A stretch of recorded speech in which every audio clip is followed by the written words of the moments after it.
Shalom, shalom, shalom, shalom, family. We back. We back. Another Thursday night, man. I'm glad y'all in here with us. Before we get started, let me do the first things first. And that's give all praises to the Most High God, Yahweh, in the name of his son, Yahweh Shai.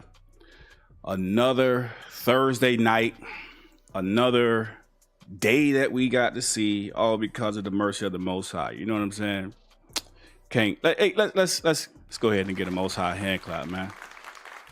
Go ahead and get a Most High hand clap. Y'all know what we doing, man. Oh, we got a good show lined up too, though. We got a really good show lined up for y'all.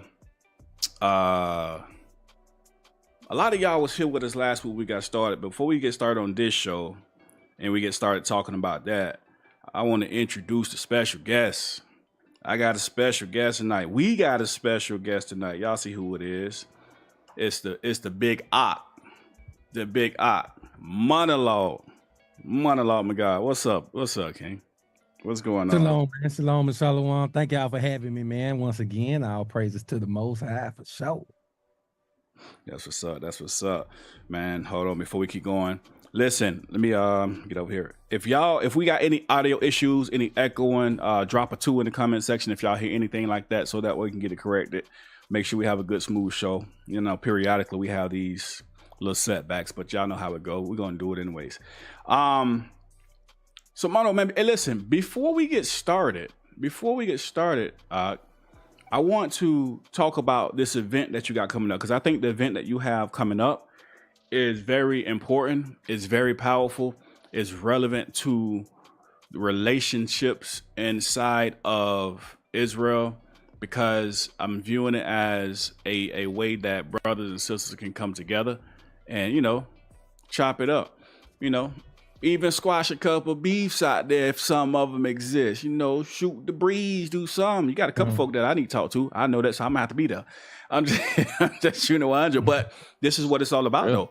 That's a part of the truth that people don't want to talk about, though. That's a part of it. You got to talk, right? And that is the truth. But go ahead and introduce. I ain't gonna say a part of the truth. It is the truth. Facts. That's right. But Big Art, you know what I'm saying? I'm gonna let you introduce it, and you tell us what it's all about. Yeah, man. You know, I got the F3 Friends Up Family Fest, man. This is our second annual one.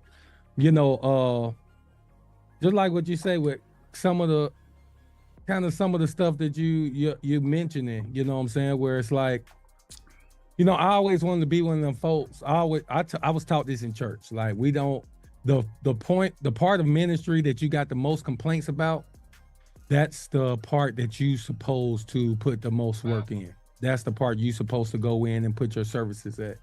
So like, I see a lot of folks that's out here and they saying, they see some of the drama within the Israelite community and they start saying, you know what? I'm not a part of the Israelite community. I'm still in the truth, but I ain't got nothing to do with the rest of these niggas. Woo. And you know, I don't agree with that, and I don't want to be a part of that. So there are just certain things that I've seen that I feel like the Israelite, we're lacking as a community, and a lot of it is due to, man, it's a brand new movement. You know what I'm saying? It's kind of new when it comes to worldwide. So like, I feel like we need to present the families, you know, in the forefront. I was talking to a brother yesterday, and he was saying like, yeah, he's a powerful teacher in Israel, but he was talking about how him and his wife doing shifts because they got a newborn, and so he's working. He got the baby this time, and then she got the baby this time, and I was like, what? A brother, Israelite helping out his wife? You know, so we was just laughing about that. But these are the kind of things that we want to bring to the forefront. We want to showcase family events. We want to showcase, you know, brothers, not just all praises for the brothers out in the streets and, you know, congregating and this and that. But what about the wives? What about the children? What about showcasing that, hey man, we have normal families too, man. We love our wives too. Our wives love their husbands. We love our children. We spend time with them. So that's what it is, man. The Friends Up Family Fest, we wanted to just start off with that, but just something to show the world that, you know, that, and because a lot of us are busy a lot of the times, hey, let's bring something to the community that is for the whole family.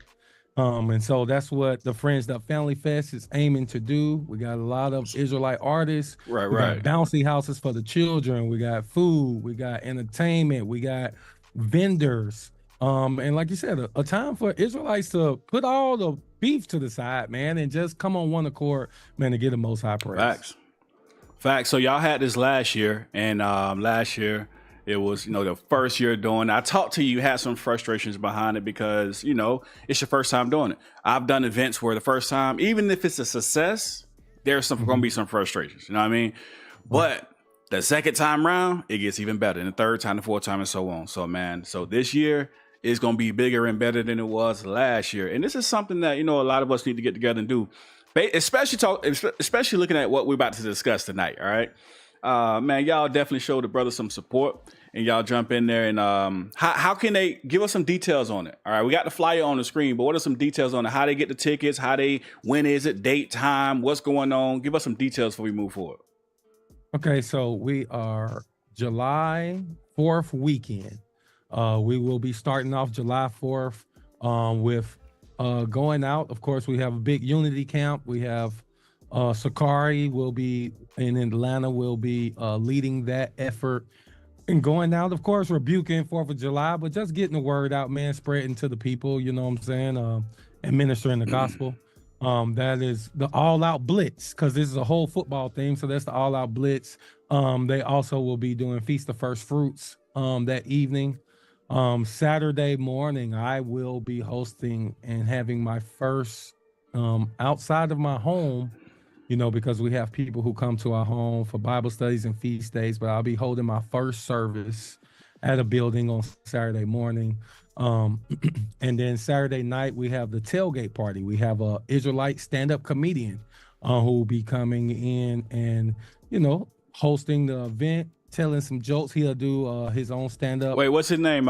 Is his name Rick Judah? Because he gonna get you canceled. That brother jokes get you canceled quick. And we'll put you on the map. What you mean?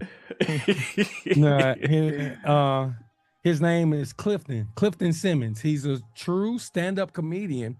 He's toured with some big name comedians, and the crazy thing is he's a practicing Israelite, but this is his first event.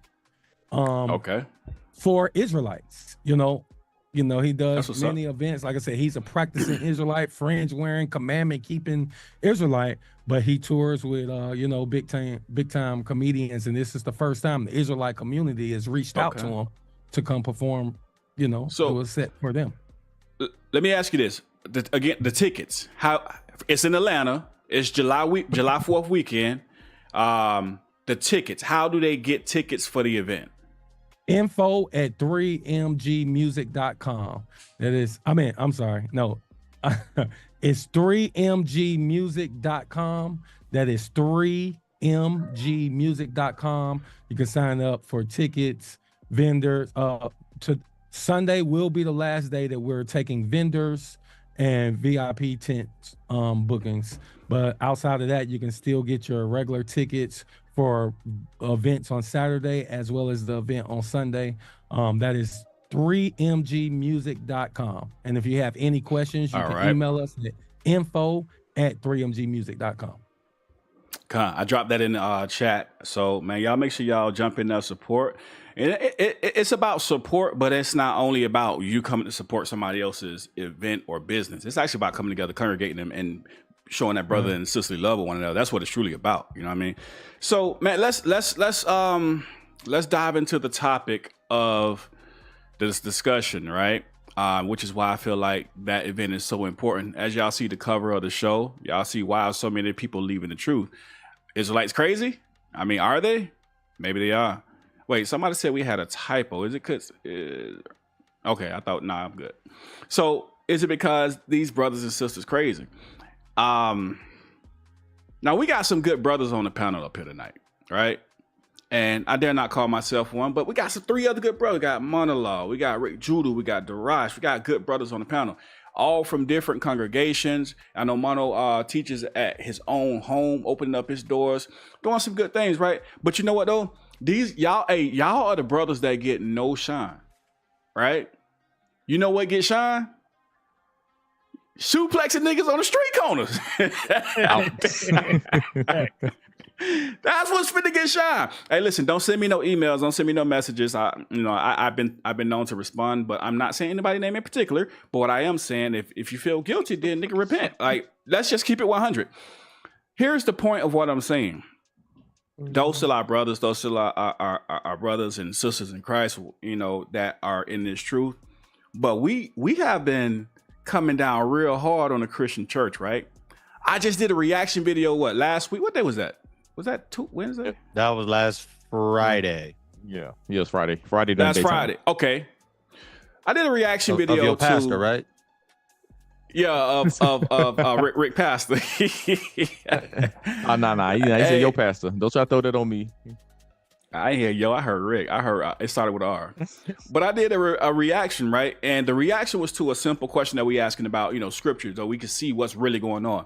And the response, if y'all haven't checked that out, go back. It's the last live we did. It's one you definitely want to check out. And we kind of slow walk through some basic scriptures, right? The responses to what he was to the question that was asked was, to me and to most people watching, I would say 90% of people watching, even everybody watching in the comments, they're not all Israelites either. But even to those who weren't even Israelites, the responses sounded very disingenuous, like you're trying not to admit the truth here. And for that point and purpose, there's a lot of people starting to see this, right? They starting to see like, dang, why is it that when we ask y'all questions, not Israelites, just people in general, youth, the young folk, why when we asking y'all questions, it seem like the questions ain't coming out right? Why y'all can't answer them, or the answer y'all giving us is a bunch of fluff, and it don't make sense. And so people leaving the churches by the droves. But here's another problem though. They saying, oh man, the Israelite brothers got answers. Mono, they say the Israelites got answers.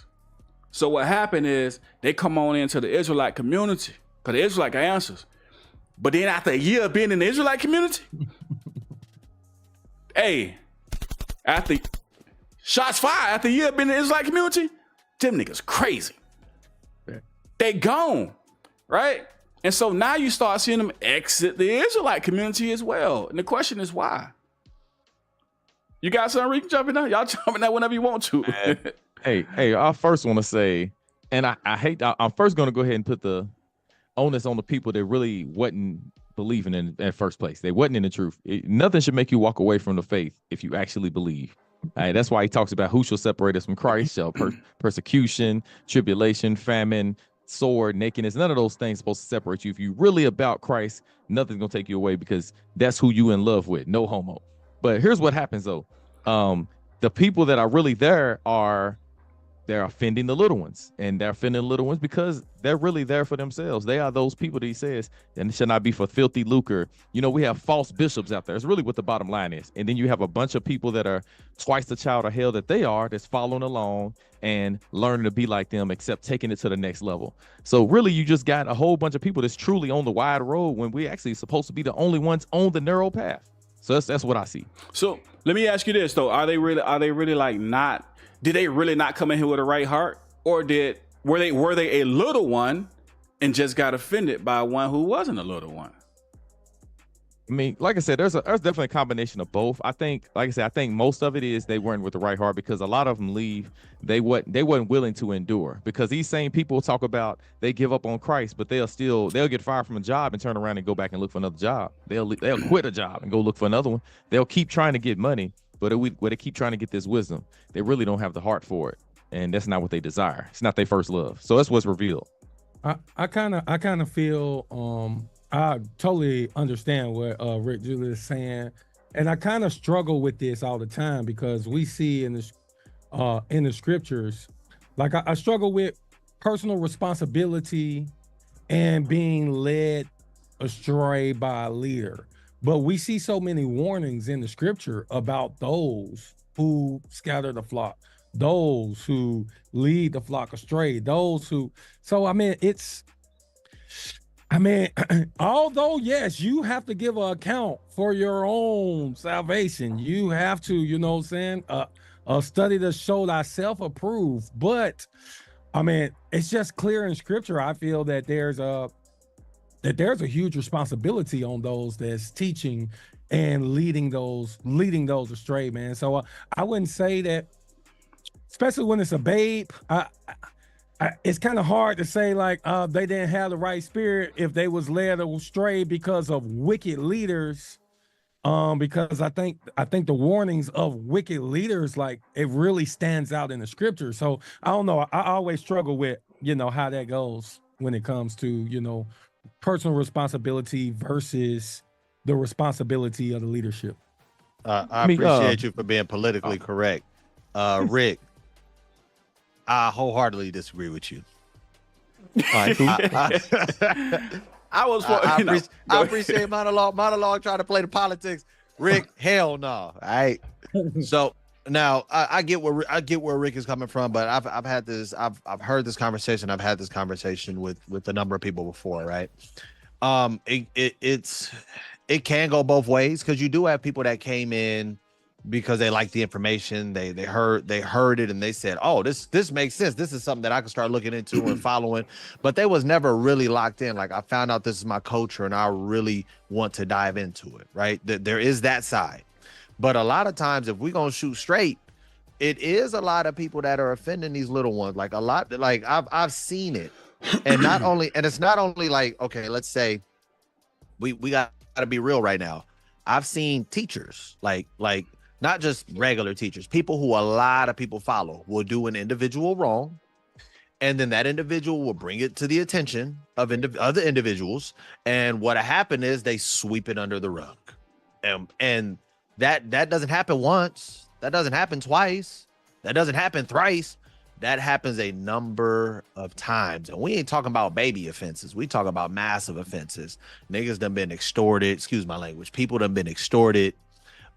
People have been lied on, slandered. People have been even, if we talk about marriages, women have been put away unrighteously. There's a number. And a lot of times these are people that are new in this walk. And when I say new, I mean 2 years and less. 2 years and less, right? And so I can't put all of the ownership on them because, oh, they should have known better. How? They just got here.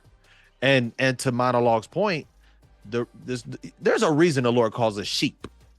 If you look into the mannerisms of sheep, they move in herds and they will follow a shepherd dog or a shepherd. There is one individual that will stand out and lead the sheep.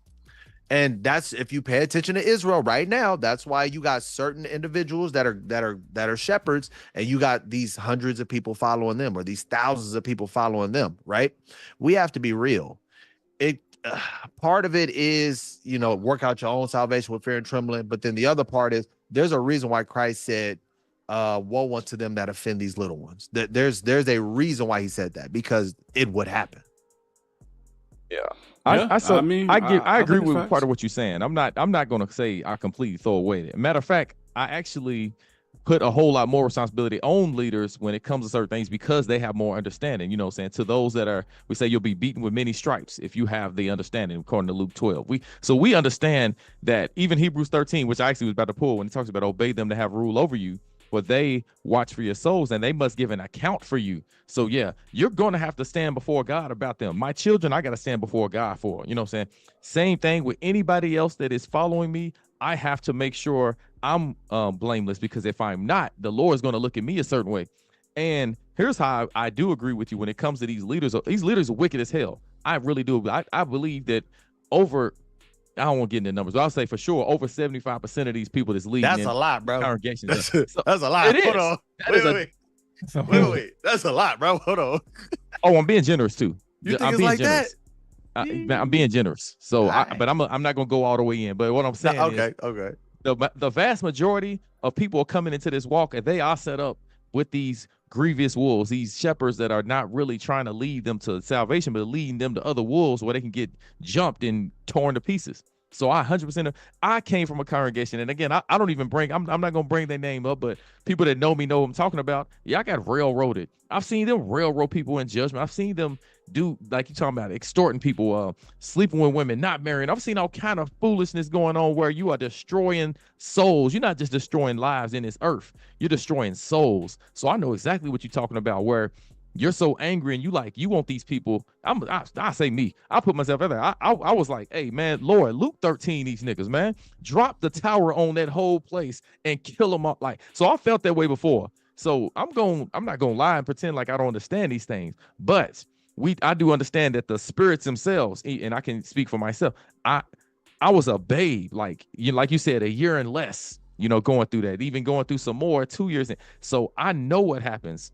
And I was just fortunate that what the scripture says, the Lord was with Joseph. I was fortunate that the Lord was with me, because if he wasn't with me, I would have been in this world right now, saying, eating pork chops and ham hocks, you know what I'm saying? That's what would be going on. But these leaders, I do believe the responsibility is on them in that sense, but I'm talking about for their individual spirit. I'm not gonna pretend like a lot of these people leave congregations or they leave these camps off of some personal feeling stuff. They don't really leave because of unrighteousness. They're leaving because something they didn't like personally. The vast majority. This is what I've witnessed with my own 2 eyes. That's facts. Now I want to show y'all something. I want to react to something. Now we were supposed to some weeks ago we had to cancel the show. We were supposed to talk about this video, and I know a couple other channels probably already covered it, but I still want to go over and talk about it. Let's get over here to it real quick. This guy right here. I don't personally know a lot about this dude. I can't even always remember his name. I know his name is Antonio or something like that. Daniels, right? Anton Daniels. Anton Daniels. I've watched him and stuff. He got some good stuff he come out with. Well, but I ain't gonna say. I'm gonna leave my opinion the rest. He's talking about Israelites here in this one, though, right? Now, I want to play what he said. If y'all ain't heard this video yet, I'm pretty sure most of y'all probably have, but if you haven't heard it yet, I want to really look at what he said concerning what we talking about, concerning what y'all just finished talking about. Well, is it the little ones' fault? Because they little ones, and all this wickedness came out, and people just falling apart, and things going wrong, and it's not, which is why we do need, and this is why we should support brothers like Mono when they're doing events to bring people together. This is why we should show up to them events when they trying to do things like this to bring people together, because of the situations we're dealing with. And so we can start painting a different picture of how people see us. Listen to what I really want to focus on is not so much, oh, he dissing the Israelites. I don't care. I don't really care when people talk about, but listen to how we're being viewed though. And the question has to come, why are we viewed this way? Listen to what he said. We'll play a few minutes of it. Have y'all ever seen some of these Hebrew Israelites? Man, listen, man, I don't give a fuck about what y'all talking about. I'm just gonna keep it real. Can y'all hear that? Is it clear?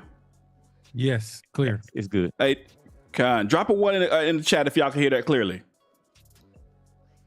Let me see if I can get some 1s. Drop a 1 in the chat if y'all can hear it clearly.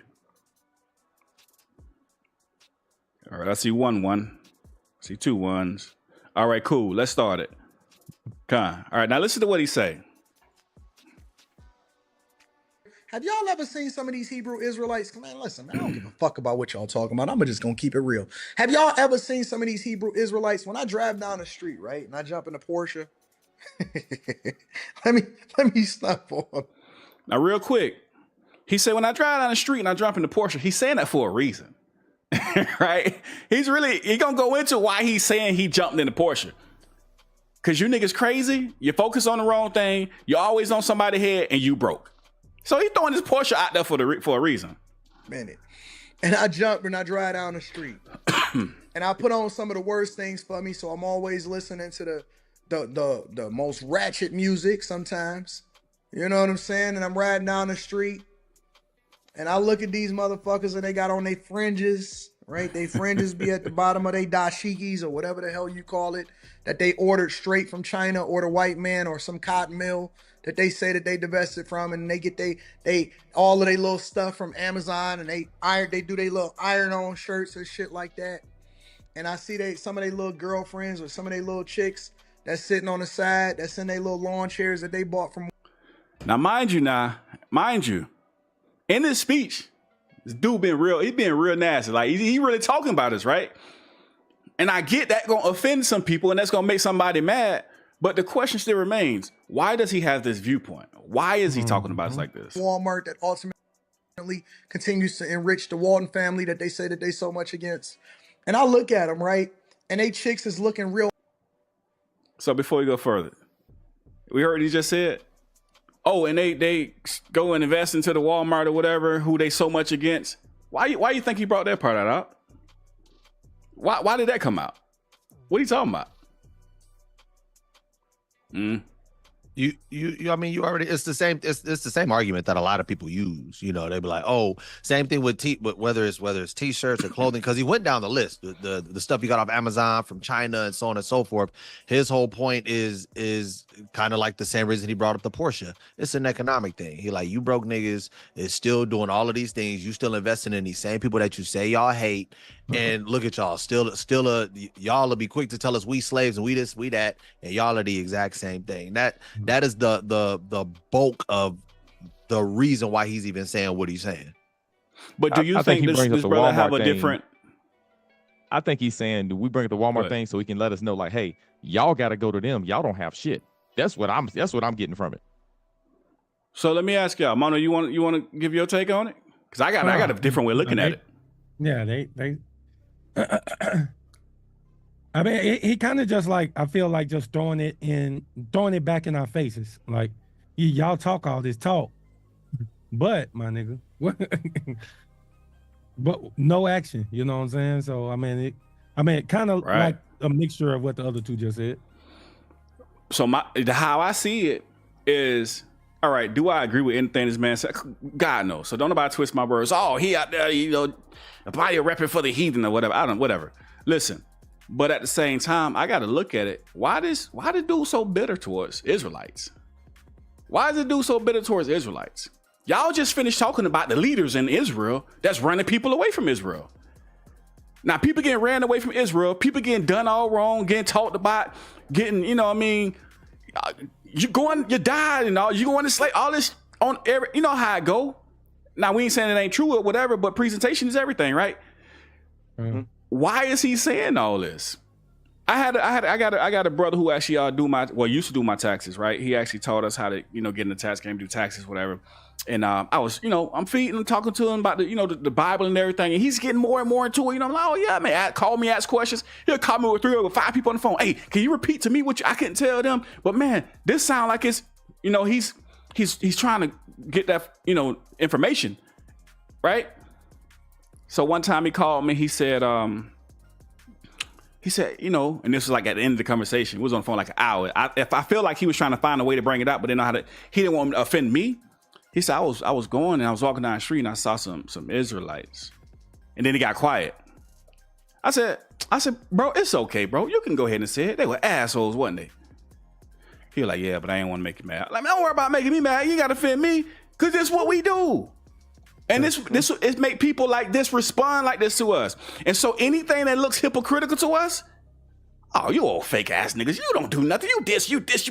And they start going in like this. So what I'm saying is, and the point I'm getting to is, when we start questioning, okay, yeah, people don't left the Christian church, right? But why they leaving the truth? It's because they looking at us like this. Yeah, and that's the craziest part, because it's like we got folks who leave. Like you said, like the topic of today, folks leave the Christian church because they know, okay, this ain't true.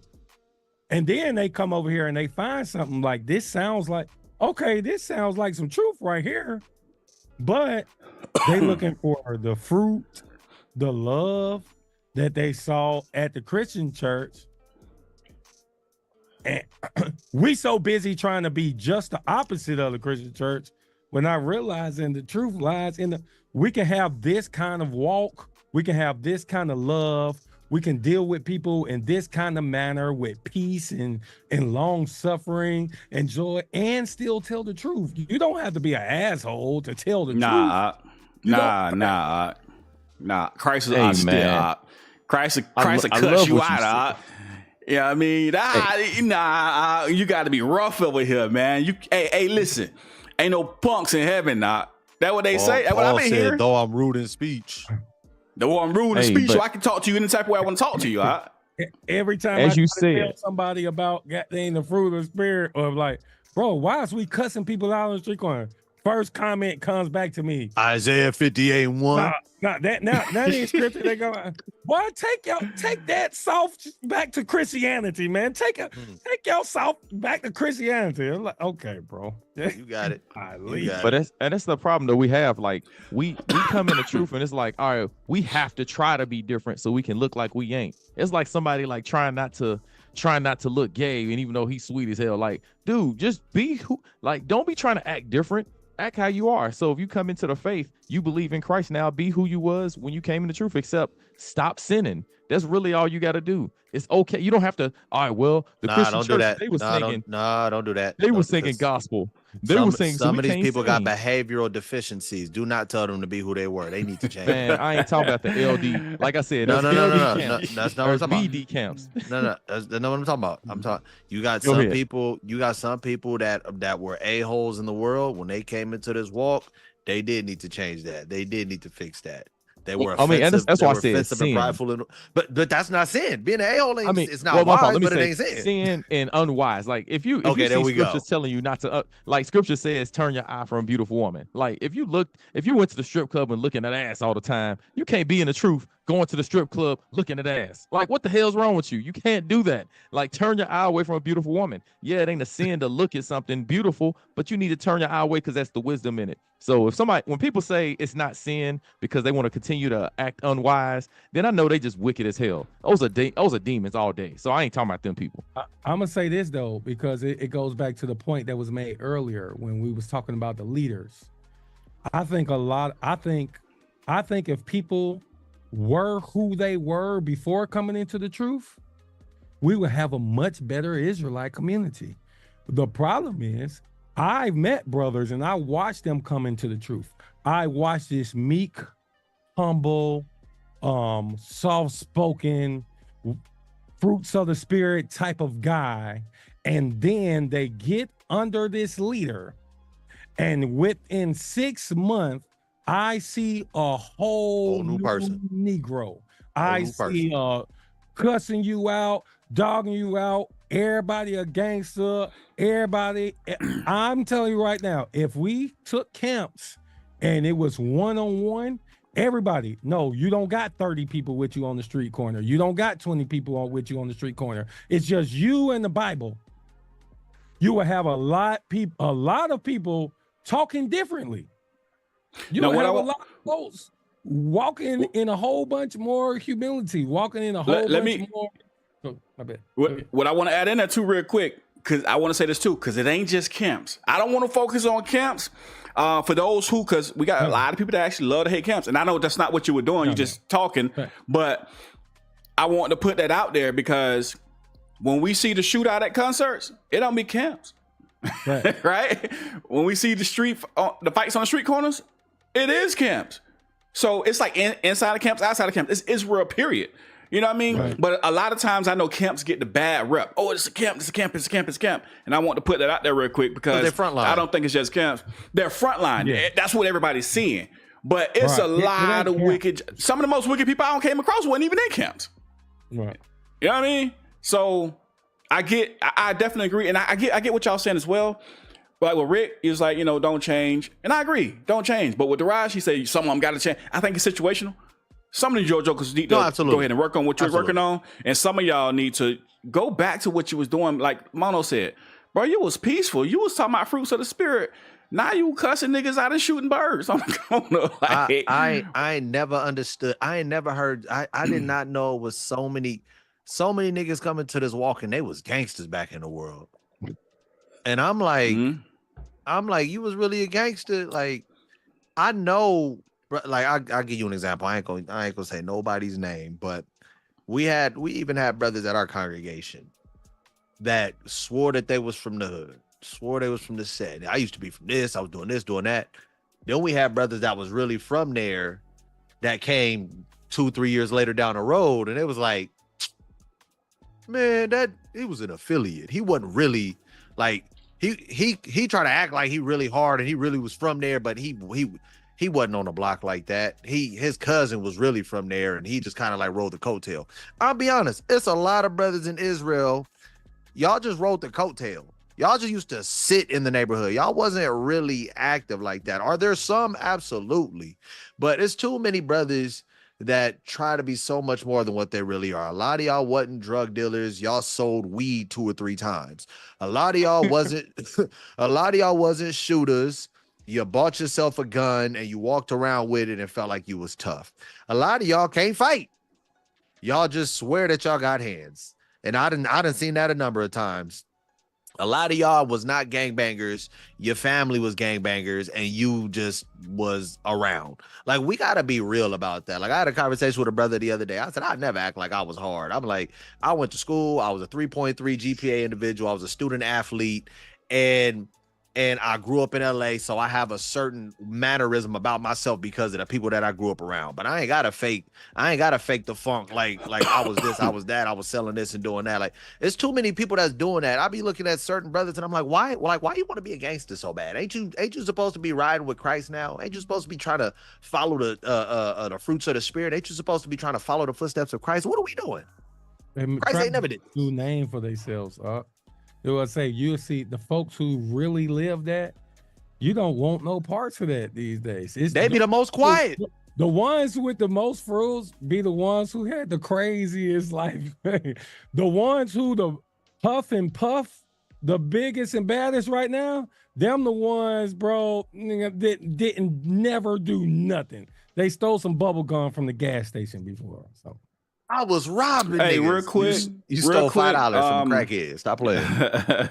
Real quick, I didn't introduce her. We got mamas at home, man. Y'all can't see her. She behind the scenes. She supposed to be reading our comments. For whatever reason, I wasn't seeing no chats. I thought it was still on this. I had to go out and come back in to see chats, and so we missed a few. She was supposed to be letting us know that chats was in here. That's why she here.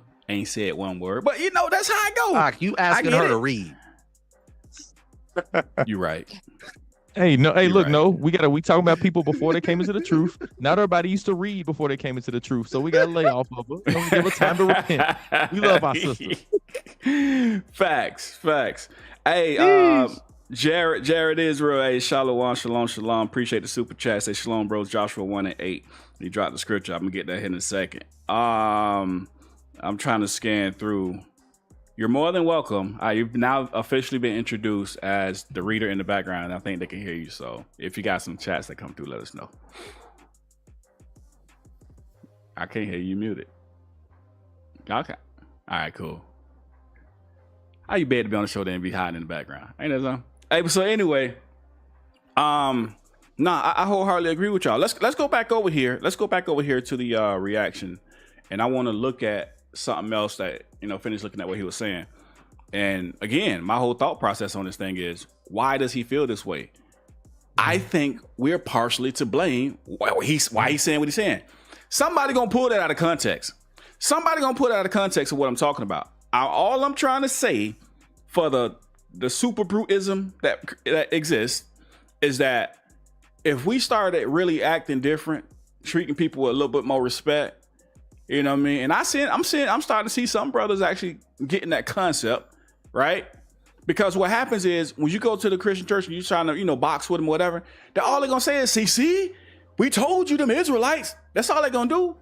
You gotta approach. Why is this a serpent, right? You gotta be. You gotta be. Homo is a dove. That ain't how we came into this truth. Watch this. Keep walking. Homely and they dusty and they dirty. You know what I'm saying? And if you And of course, he's just hating on a lot of this stuff. I mean, he's hating it's coming from his experience. That's animosity with for some sure. brothers. That's animosity. And it's he definitely had a bad experience with the Israelites somewhat. He's a black walk vocab Malone past right some now. of them and they speak Yeah. too close to you, they breath be stanking. And I'm telling you, listen, this is my real life experience. Don't you try to discount what my experience is. I know what my experience is. I experienced motherfuckers like y'all over in Miami. Yep, we was over in Miami. I experienced y'all in Detroit. I seen y'all on the corners bothering people, trying to get people's attention when we was trying to continue to put the city on the map so that we can help people understand how the city is transitioning in Detroit from being one of the worst cities in the world to one of the biggest come up stories of ever. Y'all was over there making it difficult, burning incense and sage, and y'all was over there putting smoke in the air, and y'all had y'all fucking fringes on, and y'all chicks was looking dusty as fuck, right? Like this dude really hate Israelites. Damn. He did lie though, He because really I hate don't know no Israelites. Israelite that burn sage. Hey, I was thinking that too. No, I don't know no Israelite that burn no damn sage, but all the right. Christianity Hey, listen, came out right I there. won't be Right. I won't be surprised if there is some, because we don't see some crazy. Hey, don't say that to Rush. Last time you said something like that about the doctrine, ain't nobody. You know what happened shortly, not even 2 weeks after that. I All the retract new my statement. bug out doctrines came out. I retract my statement. My bad. Ignore me. But he's really talking from a place of a negative experience with some Israelites. Somebody probably done said something to him, and y'all know how it go. If you don't agree, then you get cussed out. And it ain't just the camps, because I don't talk to brothers outside of camps. And if I don't agree with them, you getting cussed out, or you getting, you know what I mean? You wicked, you ain't getting into the kingdom. This don't just happen with camps now. I really want to be clear with that. This is Israel, period. And if it don't apply to you, then let it fly, right? But he's speaking off his experience where he's had this with somebody. You feel me? He's went through this with somebody. And he got some. I mean, he said it. He said, you don't tell me about my experience. So clearly, like, all of this is coming from, there's some resentment and some animosity based off of whatever Israelites that he ran into in Florida and Detroit. Hey, the crazy, I tried to tell, I had a conversation with a few people, and I said, hey, bro, you know, because sometimes, you know, when you're trying to get somebody attention as they walking past, and like I said, this don't apply to only camps, because it's more people, it's people that's on the corners that's not camps, you know, folks is all out here teaching, and want everybody to know for sure that I rock with all my camp brothers and sisters. There's a bunch of people in Israel that I don't agree with 100%, but all of them is my family. But with that out the way, like I tell folks all the time, hey, you got folks who walking past and you trying to get their attention, and they don't stop because they on their way to a concert, they on their way out to eat, and now you cuss them out and dog them out. And that's why the Most High gonna kill your wicked. So stupid. Yeah, I told Abaya before, and Abaya, you brought up the thing about a seared steak, about this a steak being seared. Like this experience now get ingrained in their mind. I don't know if y'all know the comedian DC Young Fly, and he got his partner Moneybag Mafia. Now I've met both of them. You know, I go to battle rap events here in Atlanta, and you know, both of them are like, they trying to walk the path. You know what I'm saying? They believe we the Israelites, and you'll hear them talk about it. Moneybag Mafia talks about how, you know, me and him done had conversations, and he was like, he's learning from DC, but he's doing the I don't know if y'all seen him, but he does like the Israelite comedy sketches where he's like, when you walk up on the Israelites. And so he just is that the light skinned brother?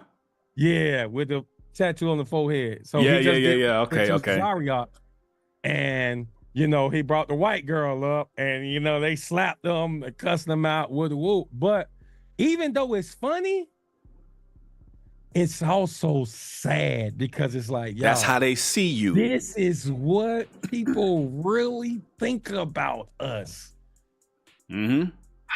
It's funny as hell, but it's sad. Hey, it's that sad. first time I seen slapped it, him into the truth, like Yeah, when he slapped him into the guard truth. was on it. Turned into Okay, all right.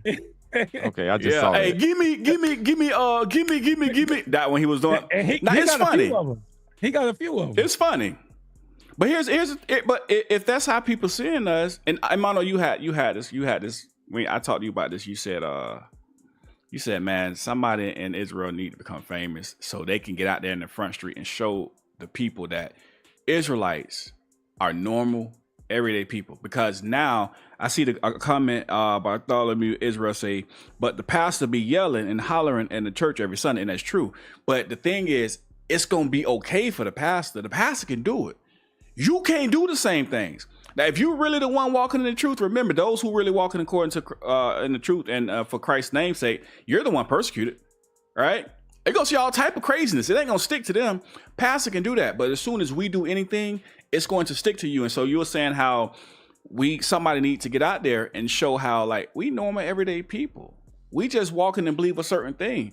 This ain't how there's a bad representation that we have out there. Matter of fact, when we was talking about the seared steak, right? Let me tell y'all why I said that. And some of this may pop in y'all head because y'all might have seen the video yourself. But there was some brothers, and this was a camp that was on the corner. It was a brother walking by. He had a wife. You know, his wife was a white woman, right? And so they were like, "Hey, brother, come over here. Let me talk to you," right? So obviously, you know, they screaming at him across the street. He didn't stop. Like Mono said, he could have been on his way to wherever. We don't know. He could have been short for time, whatever. He didn't stop though, so he kept walking. As the brother keep walking, you see, that's what our people do. Get out, brother. They start screaming, "Get out, get out," like the movie. Get out, get out. And then they start screaming, "That's your enemy." You know what I mean? She going in slavery and all type of the typical things that Israelites are becoming known for, right? Or have become known for. Now, so when I was having that conversation with Mono, my thing was this right here. Like, the concept of searing the steak is to keep the juices in. You know, when you sear something, it means to keep that inside. That brother's mind will probably be forever seared that Israelites are just a bunch of hateful niggas that gonna scream at you and cuss you out and talk about your wife if you don't do exactly what they say. Now get this now. Here's the other side of that. And no, I'm not saying this is okay. I'm just trying to use wisdom and look at it from every angle. This brother, this woman probably been holding this brother down. And guess what? She probably ain't, because we like to say she probably been calling him N-word and all type of stuff. She probably ain't never called him a nigga, right? She probably held him down. They probably got 10 kids, own 2 houses, got 5 businesses, got $1 million in the bank. We don't know, right? And so now as they walking by, they have met you for 15 seconds. And in 15 seconds, he's supposed to divorce her, kick her to the curb, come listen to everything you say, and join your party. And since he didn't do that in 15 seconds, now his wife gonna, all this come out. And now from that experience, from this point forward, every time I see you, I'm going to avoid you. You niggas crazy. Not instead of saying, "Hey, come over here, bring her too." I mean, talk to the brother. You know, the approach. My thing is this. I always say this: saying or doing the right thing the wrong way is just as bad as saying or doing the wrong thing. You might as well just fucked up and did the wrong thing because your approach, your presentation is terrible. And that was a conversation about the seared steak. You guys, Oh no, I was gonna say I 100% agree. Like, it don't really matter what you can do the right thing, you can give the right answer, but if you do it in a ridiculously disrespectful way, yeah, you're gonna leave a bad impression, and they're gonna have a understanding that, hey, these people they're evil. You're gonna seem evil. I can't tell you how many people I've talked to where they'd be like, "Man, oh, you an Israelite and you different than the rest of them." Yeah, I don't see the rest of them act like that. They don't talk like that. You know what I'm saying? I was like, we working, and that's really what I do. I never try to take the road of, I'll be like, yeah, we working, we trying to get it together, but it's a process. And that's why I like what Monologue is doing, trying to you bring more and more Israel together and get them to start doing things. And that's when you start to get us to, like, because think about how you said the people outside of the truth got to see us as regular people. People outside of your camp don't see your camp as regular. They'll be like, "Oh yeah, that's them wicked people. Damn, that's that wicked camp over there. That's them wicked brothers and sisters." And it's like, we all in this captivity trying to get out of here. We all trying to learn. You know what I'm saying? So it's just really jacked up. But we do have to have an approach that actually leaves a lasting impression. And I'll even if Esau's around or whatever you call Esau, even though I still think y'all crazy thinking Esau not the white man, but if other people around and other nations is standing there, I'll talk to them. If they ask me questions, I'll keep talking. Like, because if I'm talking to Jake and you there, I'm not gonna be like, "This ain't for you, devil, get away." Nah, I'm gonna keep talking. I'm gonna carry on like a normal conversation, because at the end of the day, they could have another look and actually have a father be Israel. This is the stupidest thing in Israel. This is the stupidest thing in Israel. We will say it's not about color, and then soon you see somebody with a different color, you attack. How? Oh, he white. But wait, I thought it wasn't about color. Why are you a goddamn hypocrite? It don't make no sense. Matter of fact, and I showed this on the show several times. I have a cousin. If you see him, or if he walk past certain brothers, he'd be kissing a boot. Cause you don't know, right? Right? That whole scripture about licking up the dust off the boot, that's kingdom connotation. You ain't So I used to work in the jail, right? I worked in the jail. So working in there, think about this concept. What if you was the inmate, and every time the guard walked by, you told him, "I'm gonna beat your ass"? You know what he gonna do? Nothing. He's gonna keep you locked up. As long as you in there, you can't do nothing. Like what wisdom is that for you to keep telling, hey, I'm gonna do this to you, and you go, bro, shut up. You was still in captivity like the rest of us.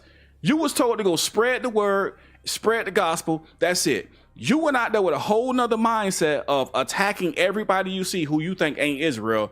And now the whole world look at us like we're a bunch of lunatics. When I was going for that job, listen, when I was going for them jobs, my background packet was this thick, right? They called me back maybe 2-3 weeks later.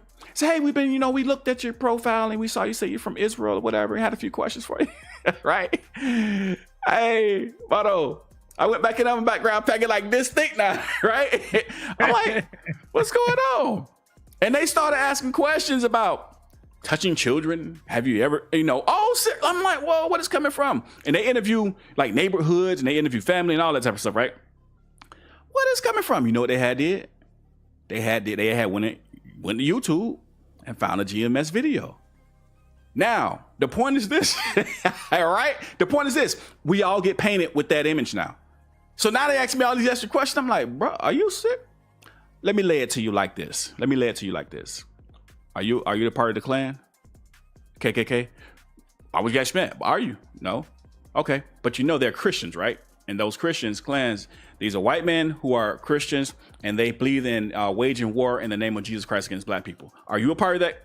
You're like, no. All right, we can't lump us all together. That means if you can lump me in that group, I can lump you in that. And that's how I got hired because it made sense to him. But the point of this was this. They went all through and did some all extra research based off a GMS video they saw. And therefore, I had to be of the same mindset as GMS. I'm like, nah, man, that's them. That's them rally. That ain't me. Ain't got nothing to do with me. What? Straight up. Hold on. No. You ain't about to skate past that. He said, that's some ragged. Nah, nothing. It sounded like you was about to say, it's them raggedy Nick. You always want to bring up some bull. But yeah, it is them. I don't route with nothing they say. I'm just being real with you. But I got pulled in and they was asking me all these questions. I'm like, nah, I actually never attended, never been over there. No, I don't believe in that same situation. That ain't what we do. But that's how people are looking at us right now. Let me go back to this video. Matter of fact, before I go back to this video, I want to put this back on the screen, Mona. I need you to tell the people again how they can get tickets and how they can... What we get tickets from again? Hey, is that Deke on the screen right there? Yes, sir. That's Deacon Saturday Are you performing? night.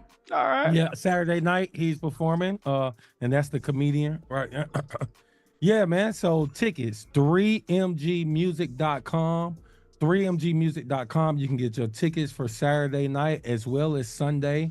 VIP tents, vendor tables that is still available until Sunday. Donations. Somebody asked earlier in the chat about donating if they couldn't make it. You can do all of that on the website. All praises to the Most High. Somebody done donated since we've been here, but you can do everything on the website. That is 3mgmusic.com. 3mgmusic.com. It's July 4th weekend. We got plenty of events for Israel's man, for Yasharallah, man. It's gonna be a beautiful time. Most High willing. Okay. So let's finish up this real quick and then we're gonna move forward, man. So I'm looking at these women and the women's breath stink. The kids is dirty and nasty. They ain't got no jobs. I be wondering to myself, if y'all are the chosen people. I ain't gonna lie now, when I watched this, I was fire high. I got upset. I just had to take a step back and look at it from a different perspective. Why is this brother saying this? I was mad, like, because right now you really just being an asshole, honestly. Right. But why though? I want to know why. Like, what happened to you for you to take this approach? And let me see if I can understand it from that angle. I'm not saying it's right, but I really had to just think about it from a different perspective. When y'all so awesome, how come we don't know y'all by y'all fruit? Why are y'all so dusty? I have never in my... Now, this was the part I wanted to really go back to.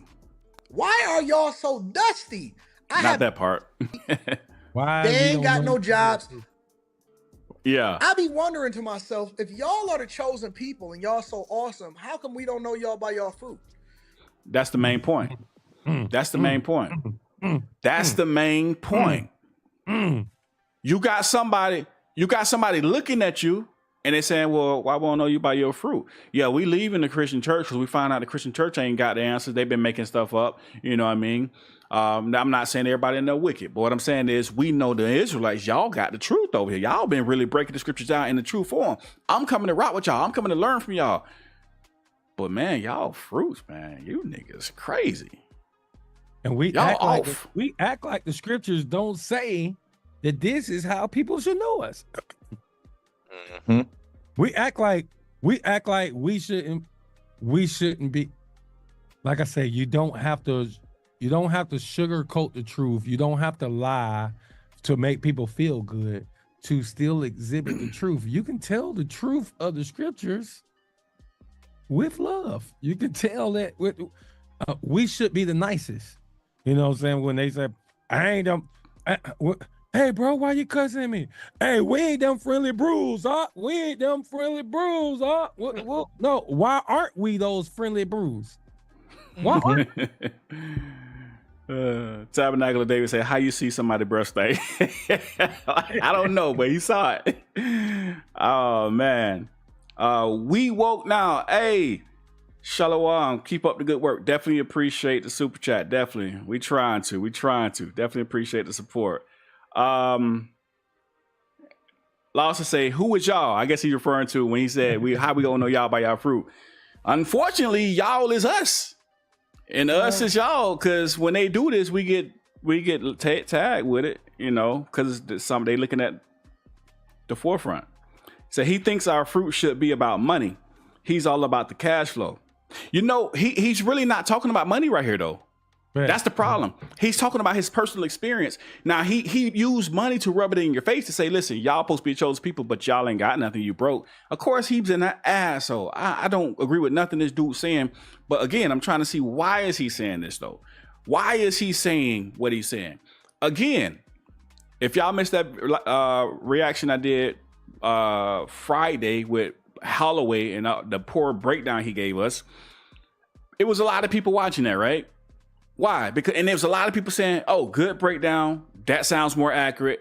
Because that's what they do. They come to Israel, they hear the truth, and they leave the churches. The problem is when they get over here, as Dwyer said earlier, you got brothers, you know, trying to lay with sisters because the sisters been here for 3 minutes and the sisters really don't know what's going on. And then they writing them letters with blue crayon on a napkin, putting them away. You know what I'm saying? Cussing everybody out who walk by you. I'm not saying I believe cussing is a sin. That's not what I'm saying.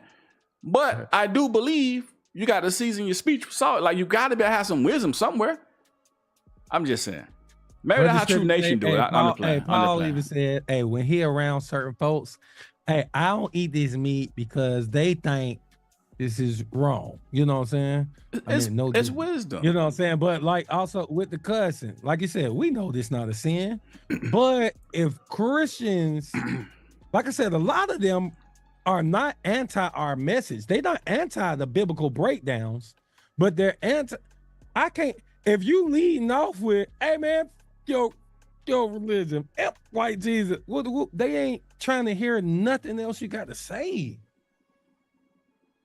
Know what it is. We just got to be wise enough to understand that. Mama's at home said, I think it's more about the character and behavior of those he has encountered. It is. I think it's more about, you were supposed to be reading these chats that I'm reading. I ain't read now one of them yet. But it's all good, though. I kind of tend to agree with Phil, though. Phil Ben Israel, he said he's more about the money. I think he cared more about the money, and that's just my interactions I've had with him before, back when he was on the Peef Network, and just, you know, kind of coming on his thing. Now, some things I can tell he's changed his stance on, but for the most part, he's real pompous and arrogant, and, you know, kind of, he ain't had that Negro wake up call yet. I bet he'll talk differently after that. Yeah, but I'll tell you this, he ain't wrong in how he feel. Like, you gotta be able to separate the message from the messenger, right? Though he may be pretentious, though he may be condescending, though he may be an a-hole, all of that good stuff, right? The fact of the matter is, the fact of the matter is, what he's saying is not an anomaly. What he's saying is what a lot of Israelites or a lot of people that have run into Israelites have said as well. We didn't have a situation like that a number of times. Oh, you an Israelite? oh yeah, I'm Israelite. Oh, see, I don't like the way that y'all, and we sitting there like, oh no, we agree with you. You're right. That's not cool. What?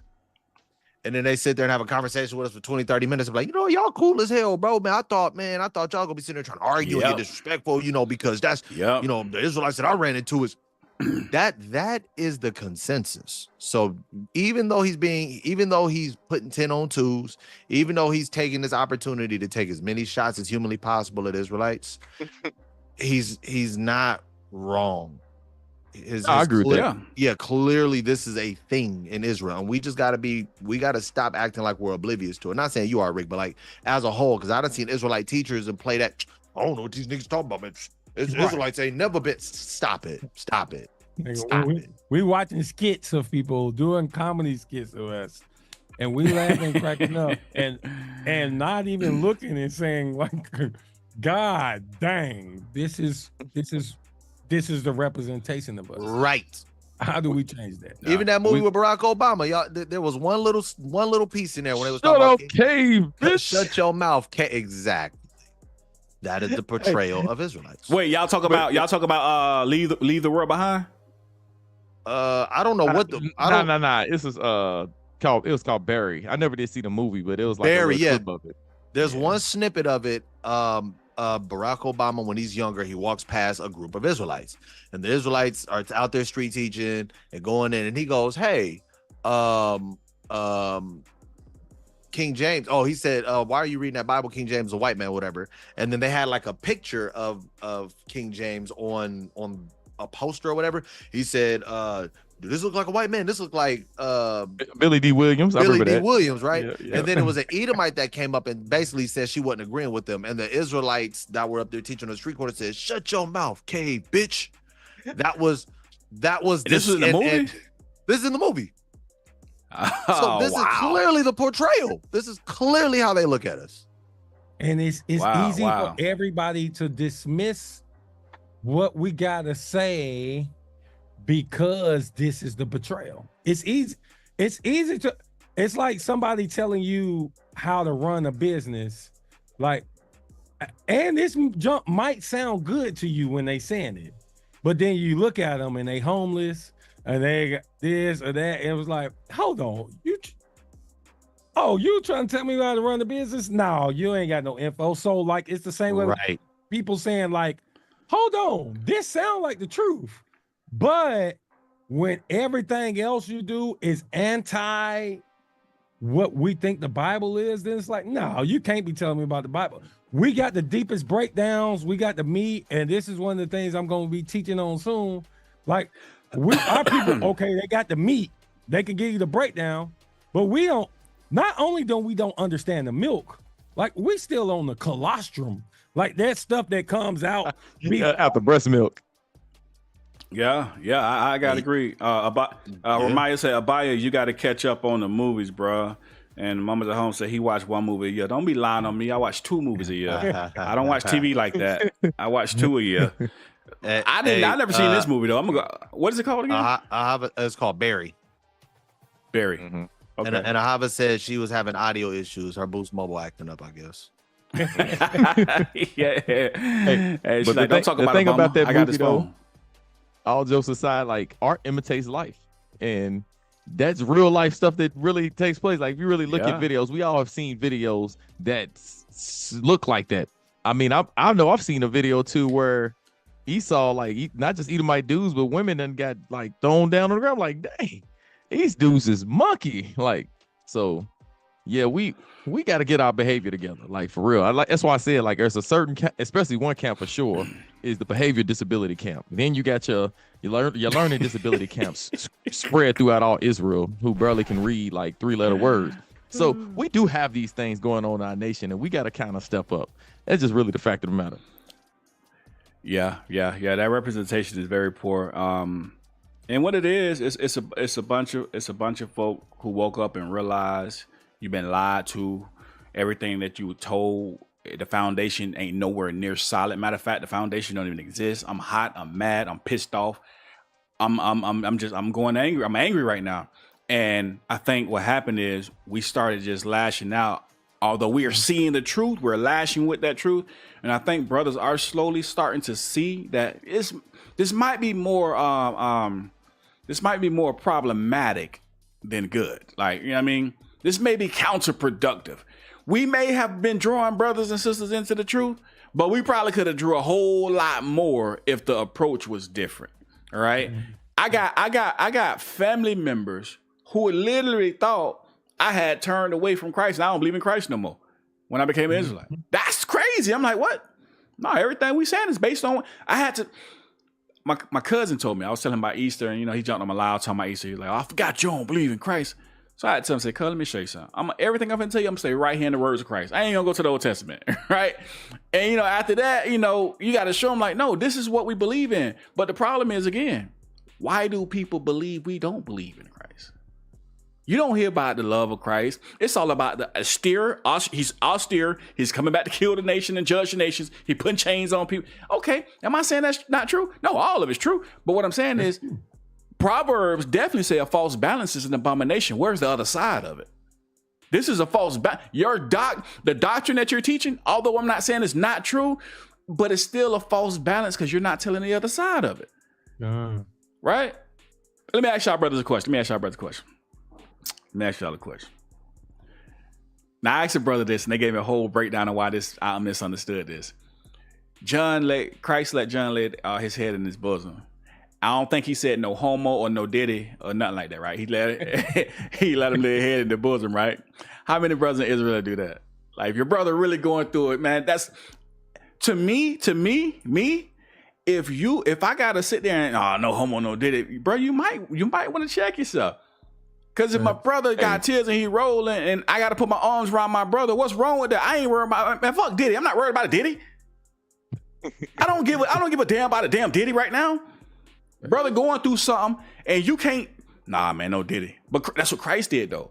But just like we say with the Christian church, do you keep laws? Then how you like Christ? Christ let his brother lay his head in his chest and show compassion and love. Would you do it? Are you like Christ? Man, you listen. No Diddy. There's a number of things that we as Israelites are not allowed to do. Some congregations tell you that you can't do praise and worship. Some congregations tell you that you like you said, you showing too much brotherly love is suspect. Certain congregations tell you brothers can't cry. Like man, it's rough. It's rough, and the problem is,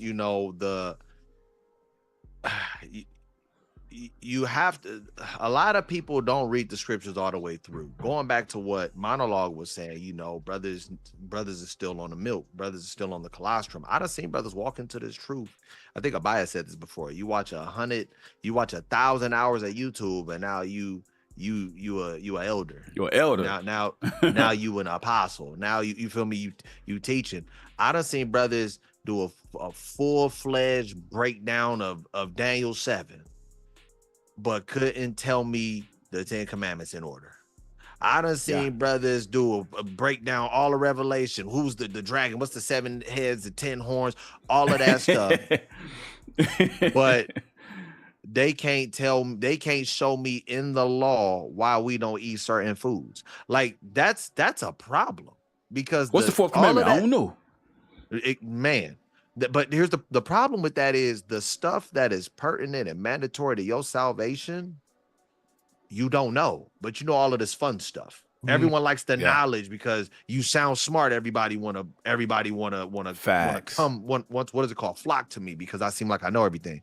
But now we talk about matters of judgment. Now we talking about what it looks like to love your neighbor as yourself. Now we start talking about the hard things that Christ was pressing the Pharisees about. A lot of niggas don't know that. Hey, listen, I gotta get a brother applaud for that one right there, man, because that's what it is. That's exactly what it is.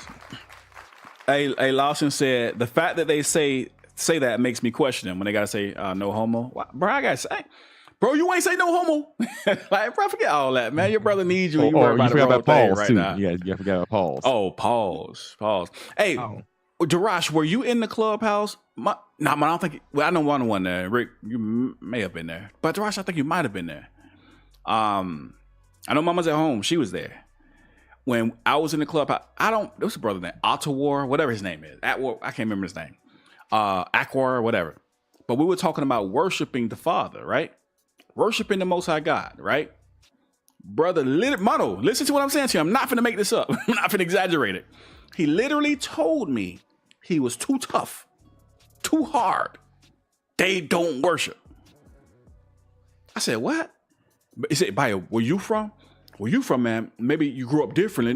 Nigga, I grew up like you. I'm from the same area you from. But that don't make sense to me, though. Because when I think about tough, I think about King David. And he stayed worshiping. When I think about tough, I think about the man that you keep preaching about coming to throw their chains on everybody and slaughter and slay. That's tough. But he worshiped. Like, so you too hard? Brother told me it was too hard to worship. It wasn't none of them harder than the Maccabees. And the Maccabees got down on their knees and worship. Stop playing. Listen, I had a brother who was a part of an organization. And, you know, the leaders had to give like a few minutes of words. And it was his turn, and he was like, "Hey man, come on, everybody, let's just clap our hands, man, and just lift our voices, man, and just thank the Most High for what He done." And he said, after it was over, they rebuked him and told him, "We don't do this here." That's that Christian stuff, boy. And I said, that Christian stuff. Like, this is what, like my service, when we doing, no, we gonna have praise and worship. I'm like, no, we gonna have praise and worship leader. No, we're going to go forth, you know, with singing and crying out to the Most High. Like, what they say? We throw the baby out with the bathwater when really we were supposed to keep the baby. We supposed to throw the bathwater out. The baby is still supposed to be here. Man, my thing is, they keep the baby the rapper. Well, they keep this man's wild. My thing is, it'd be different. Here's the thing, though. It would be different if this was something maybe Christianity made up. Like, you don't find this in the Bible, right? You literally find praise and worship in the Bible. All through. Matter of fact, one of the toughest MFers in Israel, King David, and his men and his chief musician wrote about the importance of praise and worship to the Father. We don't look at the scriptures. We look more at the church to do what we want to combat against. So like my brother, he's still pastor. Like this is the guy who the Most High used to bring me in the truth. He's my best friend growing up. He's married to my sister. We grew up in the church of his dad, but he's Pastor Kendall. And like he'd go in the clubhouse rooms, and soon as they see him pop up, they're like, "Oh, we got a pastor in the room." Even though you go to his PTR, you see him fringed up, preaching the word. And you know, just one day he had to tell them folks, like they would go, "Oh, we got a pastor in the room, we got a pastor in the room," and he was like, "Hey, y'all act like pastor ain't in the Bible." Oof, I will give you pastors according to my heart. Like we act like this stuff ain't in the Bible. We act like some of this other stuff ain't in the Bible. Singing and praising ain't in the Bible. This is all in the scriptures. Hey, but monologue. Here's my question, monologue. I'm gonna ask you. Hold on, before you ask that question, let me read this. Before you ask me, let me read this. Go ahead. Tashika Williams says, "How are we commanded to worship the Most High? And almost everyone claims to be a descendant of David, but won't do any kind of worship." That's a great question. The man who we see about one of the who worship the most, if not, he's ranking up there. But that's you the descendant, but you too tough. But great question. Go ahead, you got it. But watch this. I'm gonna ask. This for all three of y'all. Outside of Shabbat, because we shoot down Christians for this. But outside of the Shabbat, outside of the Sabbaths, outside of the gatherings, how many of these people I'm not talking about watching these street teaching videos or these current event videos that certain brothers are doing. How many of these brothers and sisters are really even opening their Bible to read it themselves and get some understanding? Let's be honest. 3%, maybe 5%. They're not. I ain't gonna lie to y'all. I was in the truth.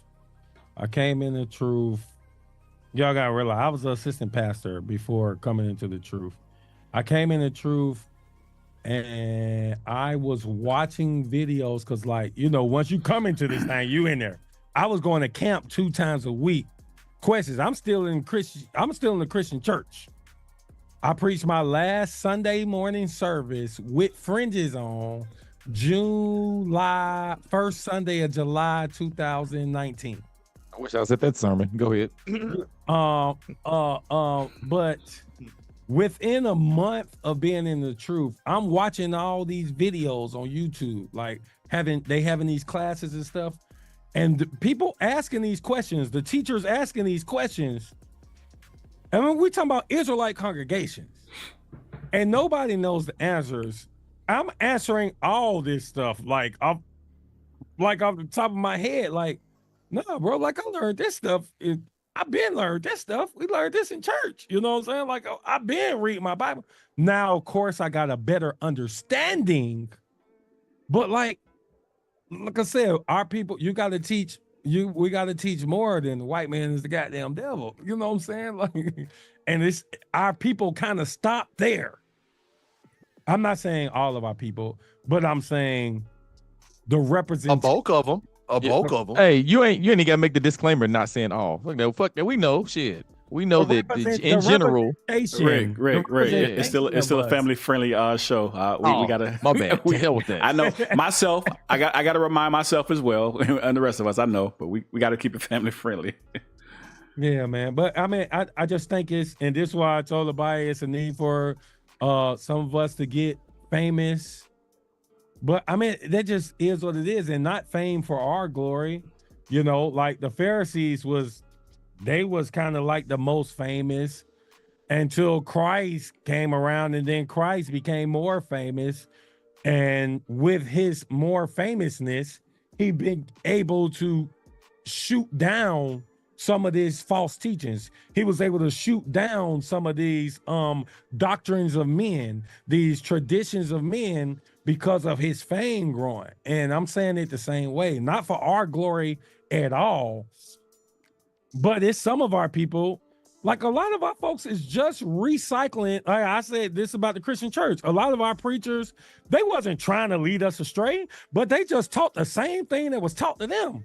And I think it's the same thing with some of the Israelite teachers. All of them, there's some that might just be wicked as hell, but some are just regurgitating what the elder said.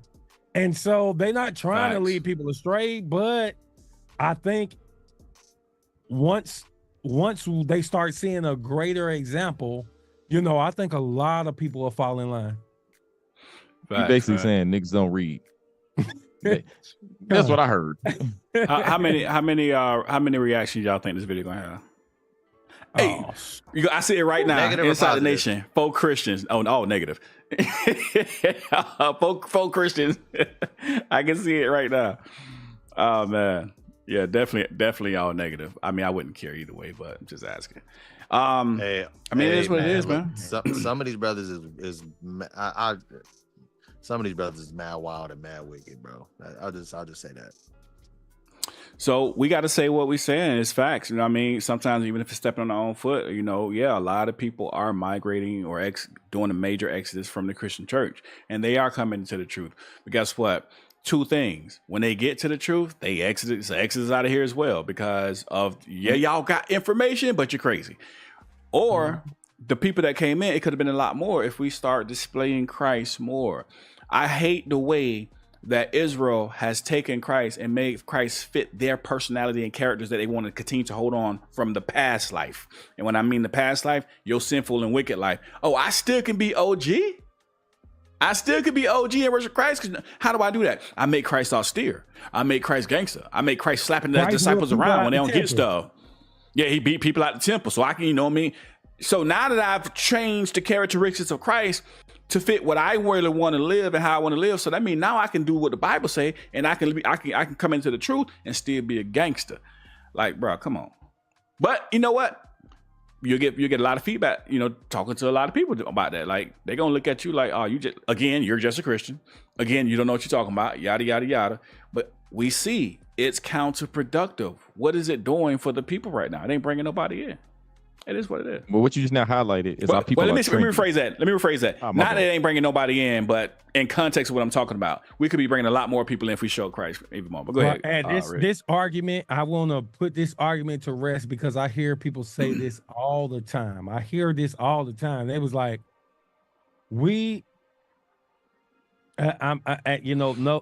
I love all of my camps, but I hear this coming from the One West side a lot. I've heard many people say this, who like, we doing the most work, and 100% they are. But they say, like, majority of the people in this truth is due to us. So how you gonna tell us we doing this wrong? And I'm gonna say, and I always say this, consistency is what's killing. Y'all killing in the consistency. But how, like Abaya just said, how many more people? Let's say the consistency of like some of our most consistent congregations or camps or organizations, take that same consistency and add this fruit to it. Add this way of talking to folks. Add this love. Add this kindness. Add this long suffering. Add this patience. Add this joy to it. We might be out of here already. We might have 144K already. Hey, man, that's too much work, mano. We ain't trying to do that type of work. We try to just stand here and talk to folks, you know, and that's what it is, man. I hear that a lot too. I hear a lot. And you know what? Let me give a hand applaud to the brothers who are out here actually doing the work and actually trying to get the brothers come in, who actually really got a good heart. Because there are some brothers who came in with that same mentality, that same approach, because that's what we were taught. That's what we saw, right? It's like children. You're going to repeat what you see. But as they continue to push, they're starting to look and say, maybe we need to kind of pivot a little bit and do this a little differently. So shout out to them brothers and sisters who are, you know, changing that approach, man. Sisters out there teaching the sisters and the brothers out there, you know, down the street corners, brother online, door-to-door mission, whatever it is, you know what I'm talking about? So shout out to those brothers. But if you still just doing this thing out of pride and you just want to be right, and I just want to get the mic because it's cool, right? Remember when it used to it wasn't cool to be Israelite? It's cool now, right? Hey, give me. That's why they can make them videos, and that's why it's funny as heck, because why? It's real. The best comedy is the truth. Just tell somebody what they really do. It's funny. So it is what it is. Hey, listen, it is 10:14. We finna get ready to get out of here. But before we go, all right, I want to put this back on the scene, Mano, so you get the folks one more time tell us about the event, make sure we know. And this is why this event is so important, right? Because we got to change the vibe in Israel. We got to come together with brothers and sisters. This brother he really putting this together. He really doing this. And hopefully, I got some things around that time, but hopefully I can be able to slide through there at this and make sure I can, you know, check them out. But even with that being said, if I can't make it, hopefully y'all can. But we need to support it. You know what I mean? We definitely need to support it. And not just support it, we need to come together and so we can build with each other and start changing this vibe in Israel. But there you go. Fringed Up Family Fest. And he got everybody coming. I ain't getting no invite though, so he ain't asking South Nation. Don't even try. Listen, Friends Up Family Fest, man. F3. This is our second annual. And listen, man. I saw one of the comments in the chat. I think Phil Ben Israel. Yeah, I can still see it. It said, "Now y'all got to give the solution to the problem." And this is what we're trying to do. You got brothers on this panel right now who are in camps, run camps, or in great fellowship with camps. Like I don't think anyone here is anti-camper. You know, so like that's not what's going on. And like I said, I learned majority of I learned from the camps coming into the truth as a pastor. I was going to the camps every day. I mean, twice a week with my Bible, asking questions. So this is not an anti-camp thing at all. And so, but we just want to be part of the solution. And what the solution is, yeah, hey, all praises, our people out here getting the word. Now let's come and add let's come and add some fruits to it. Let's come and add, some different things to it. Let's come and present another forefront. And so this is what the Friends Up Family Fest is about, man. We want to bring families together. We want to, I know when I was out choosing churches, how did we choose them? What did you have for my family? Yeah, the men might be doing this, but what do you got for the wives? What do you got for the children? What do you got for the married couples? What do you got for the singles? I found out last year, Right. a single couple was at F3 last year.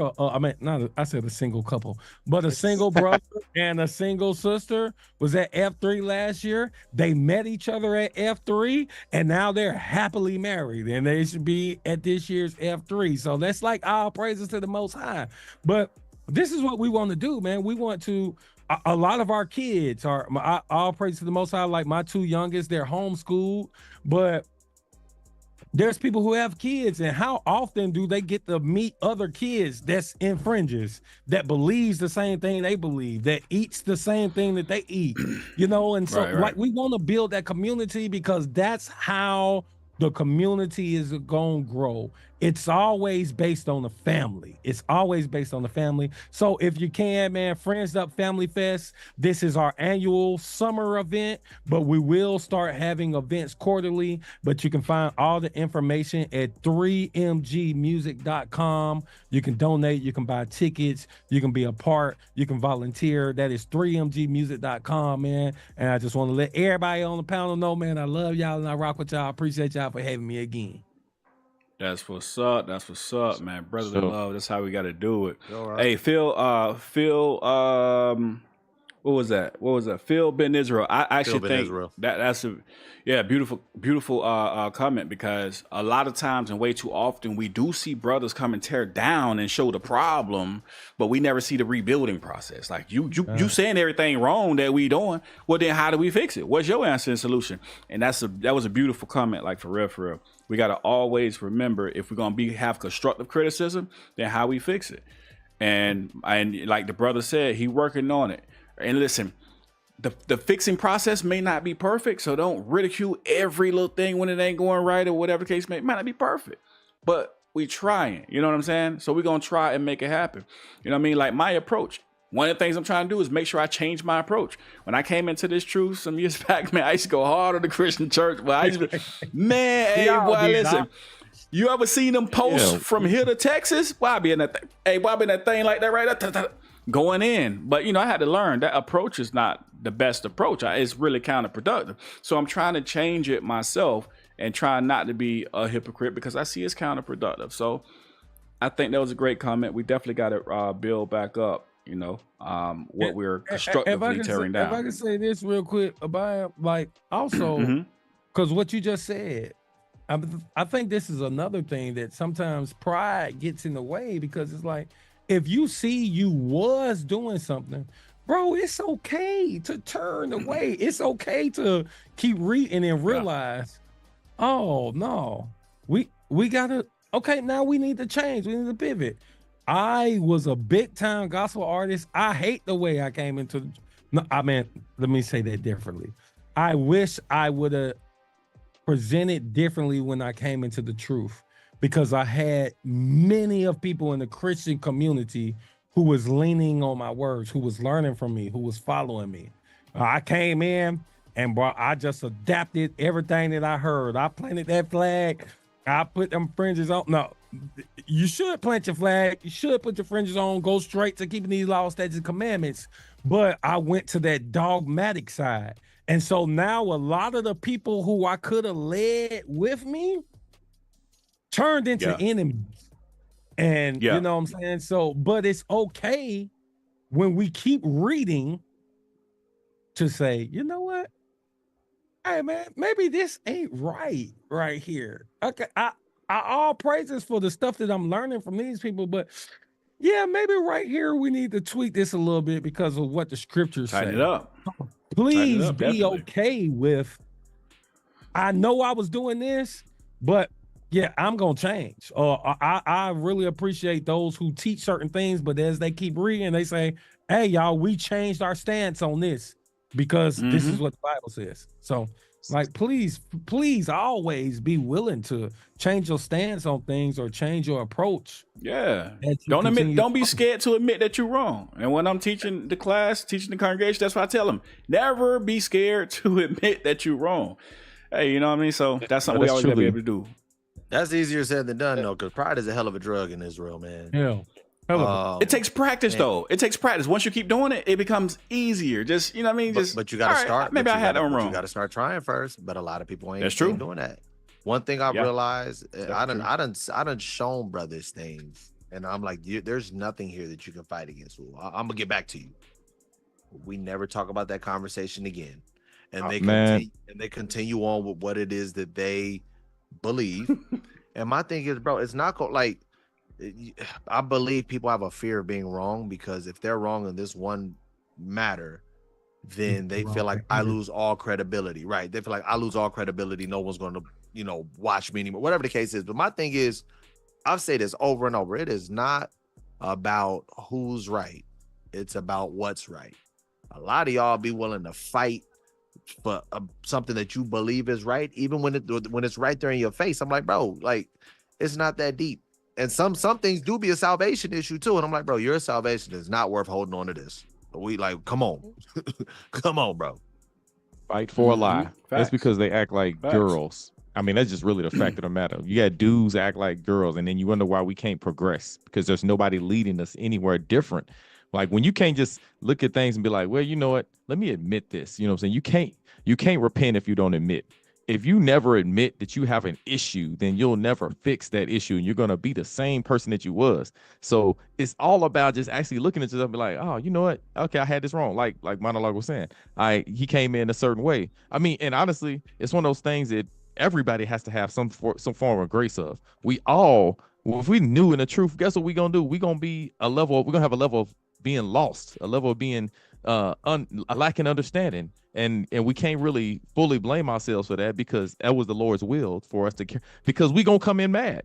If you ain't coming in the truth mad that you've been lied to your whole life, then something probably wrong with you. Like, you're gonna be pissed off because you really like, dang, I could have went to the lake of fire.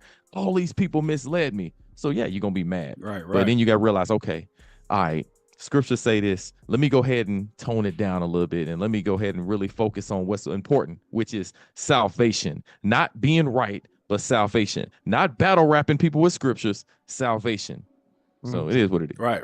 There's Tashika Williams said, oh, my go bad. ahead, you got it. No, you got it. Go ahead. and on the Wire, there's an episode on the Wire, where one of the brothers told him, he said, I think when they killed, I forgot who they killed. It might have been when they killed, I forgot who they killed, but he said, listen, it's a lie. We gonna fight on this lie. Like, you already told us the lie out there is these people killed them. Well, we gonna fight on this lie. We gonna die on this lie. And I think sometimes we take that into this truth community, and there's no room for that in this community. If it was taught this way, no, ain't no, well, sure, this is what the elders taught. Hey, I know we can see in the scripture this is wrong, but no, we gon' fight on this lie. No, there's no room for that when it comes to the truth, because then it's no longer the truth. Facts. Hey, that's right there. Big facts. Is a hell of a point. That's a hell of a point. Niggas would And I've go been to saying for a long grave, time. to their grave on. on a lie, and they would not relinquish it to save their life. Niggas would go to the grave on a lie and will not relinquish that lie to save their life. That right there is big facts. Hey, listen, go ahead, Rick, go ahead, and you got it, and then we're gonna get up out of here. But that's facts right there. That's facts. I was just gonna say, I've been saying for a long time, man, a long time. You cannot just allow yourself to be like, well, you know what? I'm gonna, like you said, fight for this lie, hold on to this lie at the expense of me and everybody around me. I'm gonna let my children die for this lie, my wives die for this lie, and my parents, brothers, sisters, everybody's gonna die just so I can hold on to something that's not the truth. And that is the lowest level of masculinity I can think of, where you're gonna stick your hand in the sand and just believe in some delusion instead of facing what's right in front of you. It's just awfully sweet to me. Hey, listen, Israel, before we get up out of here, man, listen. Yes, we understand the topic of the show is, people leaving, the youth leaving the Christian church. But the question had to be asked, why they leaving the truth? Because Israel, man, we making this thing hard for people. We are pushing people out of the truth. How we acting towards people, how we unjustly judging people and just accusing people and backstabbing people and treating people any type of way, not showing no fruits of the spirit whatsoever. People believe that we don't even follow Christ around here by the way we act. You never hear Christ unless he's talking about somebody going to take somebody into slavery or something like that. You don't hear nothing about Christ. You hear everything other than the love of Christ. That's what's got to change. And we understand, listen, it's only going to be a small percentage that sets out to change it. But listen, we finna get out of here. Right down below, if y'all text the word The Nation to this number right here down below, whenever we go live, we can send you updates, because YouTube don't always send out the updates. People hit me up like, I didn't know you was live. Well, if you text the word The Nation to 844-764-2158, I can send you a text message every time we go live. The link comes straight to your phone. You ain't got to worry about YouTube. So you already know we here. But with that being said, YouTube, I meant to say Israel, I said YouTube, but y'all YouTube too, y'all watching here. Hey, hold on, before you cut it, I forgot. Make sure your approach, hold on, Rick. Make sure your approach is better, Israel. We really jacking people up. We really jacking people's spirits up. Make sure your approach is better. Go ahead, Rick. I'll say for you, because Abaya always get us. He's like, man, y'all forgot to shout out Church of Louisville. If you're looking for somewhere, you're in a certain area around the Kentucky, Indiana area, check us out. Look us up online. You got TikTok, YouTube, Instagram, Facebook page. We got all those things. You can kind of just see a little bit. We just now starting to build the Facebook page up. So, try to post some pictures every now and then so y'all can see that we live life like regular people. You know what I'm saying? We have regular people lives. And of course, we have the classes and everything else. So, and if you got a short attention span, we got a bunch of shorts out there too. So you got whole classes and you got under a minute shorts. So ain't no excuse for you not to digest this word. You're going to get this work. So check it out. Facts. Shout out to the troop, to the Church of Louisville. Shout out to my brother Abaya NIOC. And then, of course, on the West Coast, the best coast. Shout out to True Nation Los Angeles. Shout out to True Nation Israelite Congregation. Y'all know what it is. For real. Hey, listen, all three of these brothers teach. These brothers are, y'all know I don't vouch just for everybody. You know what I mean? I would say, if y'all say, hey, where can I go? I say, you got the West Coast, you got True Nation, you got Brother Monolaw, you know what I'm saying? If you're in the area up there in Atlanta, Georgia area, you know what I mean? Fellowship, man. Fruit Forward Fellowship, the name of my congregation. Fruit Forward Fellowship.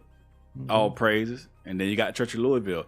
Also, I just pinned our link. You know what I mean? If you want to catch some classes, our app, you can just go ahead and download the app. You can start checking out the classes. You could be wherever. You could be in Africa right now. You can download the app, watch classes, watch the videos. The link is pinned to the top. But get somewhere, man, where brothers actually got a real heart of trying to help people and not push people out of this truth, not push people out of wanting to even deal with the community, because we supposed to want to deal with each other. But I ain't gonna lie to you. I'm gonna be real with you. I'm, for one, I be like pulling back too. Like, man, I can't deal with you jokers, man. I can't deal with you jokers. It ain't supposed to be that way, but that's where it is. But listen, Israel, we finna get up out of here, man. Make sure y'all hit that subscribe button, like button if y'all ain't do so already. Catch us next week, every Thursday night, 8:30.